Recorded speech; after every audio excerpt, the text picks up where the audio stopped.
화제 이슈를 콕 집어 파헤쳐보는 아침의 픽입니다. 네, 정부가 수도권 주택담보대출 상한액을 6억 원으로 제한하면서 부동산 시장에 어떤 변화를 가져올지 관심이 쏠리고 있는데요. 석병훈 이화여대 경제학과 교수와 함께 자세히 짚어보도록 하겠습니다. 안녕하십니까? 안녕하십니까?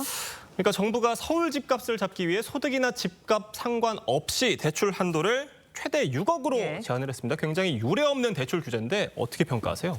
예, 이것은 사실은 최근에 가계부채 급등세, 그다음에 서울을 중심으로 한 부동산 가격 상승세를 막기 위해서 금융당국이 그동안의 원칙으로 줄기차게 내세웠던 것이 있습니다. 개인의 상환 능력 범위 내에서 대출을 받으라는 원칙인데요. 이 원칙을 바탕으로 연간 원금과 이자 상환액이 연간 소득의 일정 비율까지만 대출을 받으라는 DSR 규제를 해왔는데요. 이 원칙을 저버린 규제다라고 해서 이것이 금융 소비자들에게 큰 혼란을 주고 있는 상황이라고 저는 보고 있습니다. 그런데 금융위 측에서는 이게 6억 원을 갖다가 30년 만기로 대출을 받았을 때 월 평균 원리금 300만 원을 상환해야 되기 때문에 6억으로 규제하는 것이 뭐 적절하다. 이래서 6억을 선정을 했다고 하는데요. 이것은 사실은 고소득 맞벌이 부부 같은 경우가 서울의 고가 아파트 주택을 많은 대출을 받아서 매수하는 것을 막아서 집값 상승세를 막겠다는 전략이 숨어 있다. 이렇게 보고 있습니다. 네, 서울 아파트 평균 가격 14억 원에 육박한 상황입니다. 그렇다 보니까 사실 6억 원으로 대출을 규제하면 내가 8억 원을 갖고 있다면 상관이 없는데 8억 원이 없는 경우에는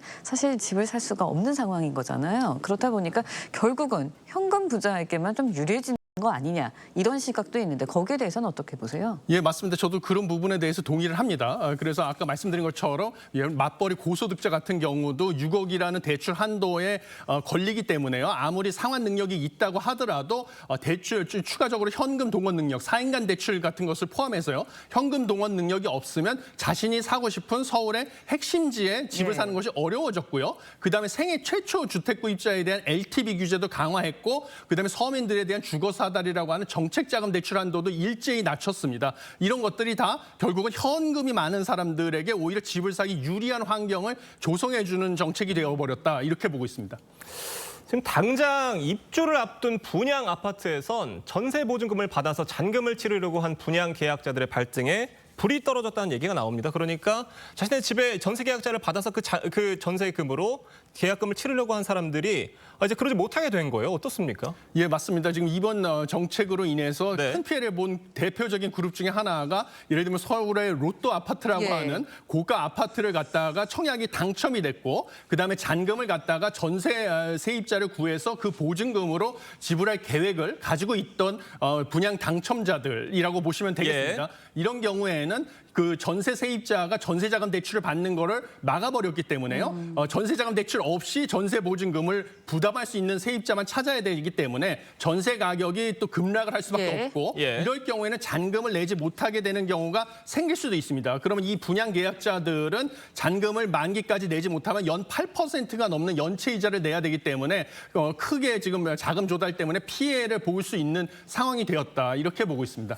이들을 위한 어떤 대책이라든지 이런 것들은 정부에서 좀 내놓은 게 있습니까? 지금 이번 단계에서는요 대책이 안 나왔는데요. 만약에 이제 불만이 제기되고 그다음에 뭐 미분양이 속출할 가능성도 있다 이런 상황이 되게 되면 추가적인 후속 대책을 내는 게 불가피할 수도 있다 이렇게 보고 있습니다. 네, 그런가 하면요 이제 주택을 구입할 다음에 이제 주택 담보 대출을 받을 경우에는 6개월 이내 전입도 의무화를 했습니다. 그렇다 보니까 이런 정부의 고강도 규제가 전세난 아니면 전세 가격을 끌어올리는 그런 효과를 오히려 부추기는 거 아니냐 이런 지적도 있어요. 예, 맞습니다. 그것이 사실은 서민 주거 비용을 더 오히려 끌어올릴 수도 있는 상황이 될 것이다라고 보는 이유가 되겠습니다. 지금 이번 정책에서 수도권과 규제 지역 내 1주택자 같은 경우는 6개월 이내에 전입을 할 사람, 실제로 실거주를 할 사람만 대출이 가능하고요. 2주택 이상인 사람들 같은 경우는 주택담보대출이 주택 구입 목적의 주택담보대출이 아예 금지가 됐습니다. 이렇게 되면 사실은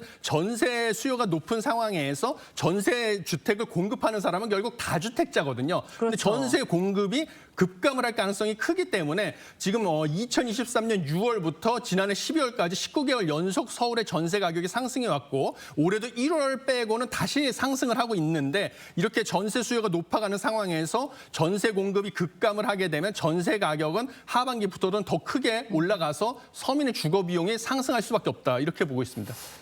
서울 아파트 중 74%가 이번 규제 영향권에 든다고 하는데 집값을 잡는데 이번 규제가 결과적으로 긍정적인 영향을 줄 거라고 좀 보세요. 저는 단기적으로만 서울에 소위 말하는 규제 영향을 받는 예. 핵심지의 집값이 관망세로 인해서 예. 좀 주춤하는 영향이 있고요. 예. 그 외에는 중장기적으로는 오히려 집값은 계속 상승할 것이다. 이렇게 보고 있는데요. 일단은 당장 앵커님께서 지적하신 것처럼 서울의 18개 구가 지금 이 6억 이상의 주택담보대출 금지에 영향을 받게 되어 있습니다. 그래서 이 18개 구를 제외한 서울의 외곽 지역으로 그 주택을 구매하고자 하는 수요가 분산이 돼서 예. 소위 말하는 풍선 효과가 되겠습니다. 예. 그 외곽 지역과 수도권 지역의 집값이 상승할 가능성이 크고요. 그러면 이 외곽과 수도권 지역, 그다음에 서울 핵심지 간의 주택 가격 격차가 좁혀지게 되면 다시 서울 핵심지로의 수요가 옮겨가게 돼서 결국은 서울의 주택 가격은 다시 상승할 수밖에 없다. 이렇게 보고 있습니다. 네, 네. 이번 대출 규제의 의미와 파장에 대해서 석병훈 교수님과 자세히 얘기 나눴습니다. 여기까지 듣겠습니다. 감사합니다. 고맙습니다. 감사합니다.